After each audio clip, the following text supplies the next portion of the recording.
మిత్రుడు ఇందాక నవ్వించి వెళ్ళాడు. అందరికీ కూడా చాలా ఉత్సాహం వచ్చింది. ఆ ఉత్సాహంతోనే నేను కూడా తెలుగులో మాట్లాడే ప్రయత్నం చేస్తున్నాను. Nurturing creativity skills in students with Telugu అనేది నా టాపిక్. తెలుగు ద్వారా విద్యార్థుల్లో ఎట్లా సృజనాత్మకతను పెంపొందించగలుగుతాం. నా పేరు B Venkateswarlu, assistant professor of Telugu, working at government degree college Godavarikhani, district Karimnagar. What is mean by creativity? Creativity is an amalgamation of ideas all working together is the creativity. అంటే సృజనాత్మకత అనేది అనేకమైనటువంటి అంశాలను కలిపి వ్యక్తీకరించబడేటువంటి అంశం. అనేకమైనటువంటి అంశాల యొక్క కలయిక క్రియేటివిటీ. ఈ రోజుల్లో మనం చూస్తున్నాము క్రియేటివిటీ అనేది అన్ని రంగాల్లో కూడా చాలా ప్రభావితం చూపిస్తుందని, తప్పకుండా క్రియేటివిటీ ఉండాలని, సృజనాత్మకత అనేది ఉండాలని చెప్తూ ఉన్నాను. కనుక అట్లాంటి క్రియేటివిటీని మనం పిల్లల్లో తెలుగు ద్వారా ఎట్లాగా సృష్టించగలుగుతాం, తెలుగు భాష ద్వారా అనేది నా యొక్క అంశం, ఈరోజు తీసుకున్నటువంటి అంశం. అట్లాగే క్రియేటివిటీ అనేది is the ability to express and put in to action thought or ideas from the imagination. అంటే ఏమిటి క్రియేటివిటీ అనేది?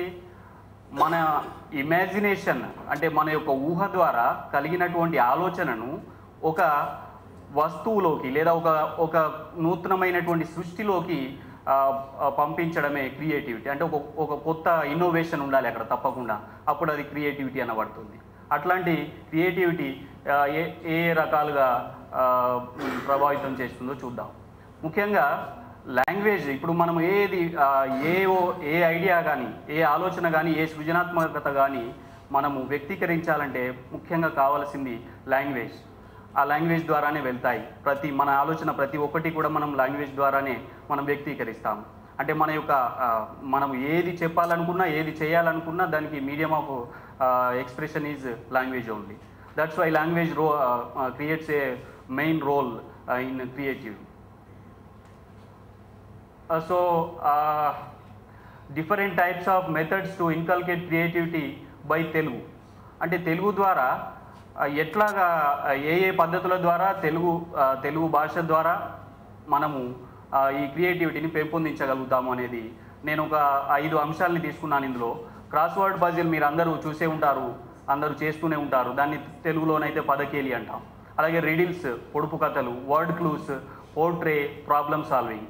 ఈ 5 అంశాలని కనుక తీసుకున్నట్టయితే అంటే మనం ఎప్పుడు ఇట్లాగా ఆలోచించి ఉండము, ఇట్లాంటి క్రియేటివిటీ ఇందులో ఉన్నది అని మనం ఎప్పుడు ఆలోచించి ఉండము. ముఖ్యంగా మనం చూసినట్టయితే వర్డ్ పజిల్ అనే దాంట్లో కనుక చూసినట్టయితే మనము ఆ ఇచ్చినటువంటి క్లూస్ ఆధారంగా, నిలువుగా అడ్డంగా ఇచ్చినటువంటి క్లూస్ ఆధారంగా మనం ఒక వర్డ్ని కనుక్కునే ప్రయత్నం చేస్తాం. అంతకన్నా ముందే మనకు ఆ వర్డ్స్ తెలిసి ఉంటాయి, కానీ అప్పుడు ఆ థాట్ ఏదైతే ఉందో మనకు ఆ క్లూ ద్వారా బయటకు వస్తుంది. అట్లా కనుక మనం చూసినట్టయితే ఉదాహరణకు ఇట్లాగా ఇచ్చినటువంటి ఉదాహరణకు ఢిల్లీతో కలిసి ఉన్న నది అని అనగానే, ఢిల్లీతో కలిసి ఉన్న నది అనేది ఇక్కడ మన నాలెడ్జ్ని వాస్తవంగా అది అడుగుతూ ఉన్నది. ఢిల్లీతో కలిసి ఉన్నటువంటి నది ఏమిటి? యమున. అడ్డంగా మనం చూసినప్పుడు ఒకటవ అడ్డము లైన్లో యమున అని మనం ఫిల్ చేస్తాం. అట్లాగే దాన్ని మళ్ళీ నిలువుగా చూసినప్పుడు చనిపోతే ఈ లోకంలో ఉంటారు, ఏ లోకంలో ఉంటారు అనేది మనకు ఒక ఐడియా క్రియేట్ అవుతుంది వెంటనే. యమలోకంలో ఉంటారు లేదా స్వర్గలోకంలో ఉంటారు. అక్కడ ఏదైతే ఒప్పుతుందో అటు యమున ఉంది కదా, వెంటనే మనకు ఐడియా వచ్చేస్తుంది యమలోకంలో అని.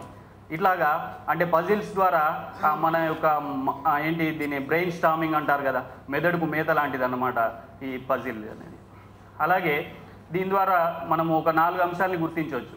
increases word power and imagination by a clue and critical thinking and problem solving.